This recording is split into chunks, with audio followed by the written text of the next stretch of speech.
Hi Ken, here is a first pass at your wardrobe. I'm just going to sort of try and orientate you in this model, and then I will start hiding bits of it.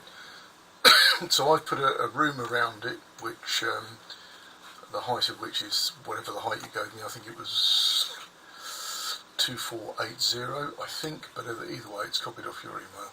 So let's make that shell transparent, and we can then sort of gather ourselves a little. And finally I'm going to get rid of the room shell, so let's just hide that, and this makes it a lot easier to see. So this was a pre-existing model of a wardrobe that I suspect is exactly the same type as yours, and I've quickly added these side flanks, and the height is tweaked, and the width, the internal width is tweaked to match what you told me. So also this opening here of 600 between that door open and that frame edge there, this frame edge, that is 600. Now it's important that we're very accurate about that. Have we actually got clear 600 millimeters between that face and that face? Because getting these baskets to move in between that gap is going to, there's sort of plus or minus 10 mil on each side. It requires a little bit of precision. If we didn't want to be that precise, we could switch to, this is a 600 wide, 607 actually, between that centre and that centre. We could switch to a 450 wide if we wanted, but I think if you're confident about this measure between there and the same on the other side, between that face and the open door on the other side, I'm confident that we can get this to work. So what I'm going to do now is quickly see if I can hide. What shall I hide? What can I hide? Let's see if I can hide these doors quickly. Yeah, so that's left us a very, very sort of basic frame. Okay, so in the initial design I've shown medium height mesh baskets. My model looks a bit more like a wire grid, but that is actually my version of mesh. And 4 gliding shoe racks.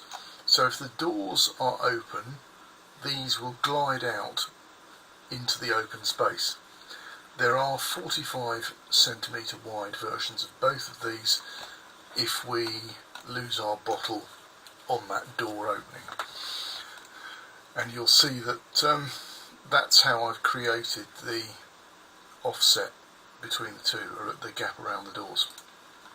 Now when we get to looking at price, which I won't do in this video, but I will accompany this with a price list, it's these components that are adding cost. So if you wanted to reduce cost, I'm guessing by about a third, you could get rid of one of these columns, because that has the added benefit of getting rid of at least one of these verticals. And again, the reason I've doubled up on the verticals here and here is so I can get this moving component and this moving component to slide out into the gap that is created by the doors. Let's just measure. I'll put this on a 2D drawing, but I haven't done this myself yet, so I'm interested to see what rail height we've got. And the rail height we've got from the floor is about 1.8 metres. That's not huge. I think there would be, that's a gent's suit in there, which would be about 1.1 metres from the hanging rail. Those are normal gent shirts, about 900 from the hanging rail. So this space can be sort of broken up and used however we see fit. Let's say, for example, that you wanted some gliding components but not on both sides. So we could get rid of that rack and we could still have a mix of baskets and shoe racks on the other side. Cost-wise, it would have roughly the same effect of deleting one column. It would reduce the cost by about a third, I suspect, but I will go into that in more detail. Why have I got stuff poking out here?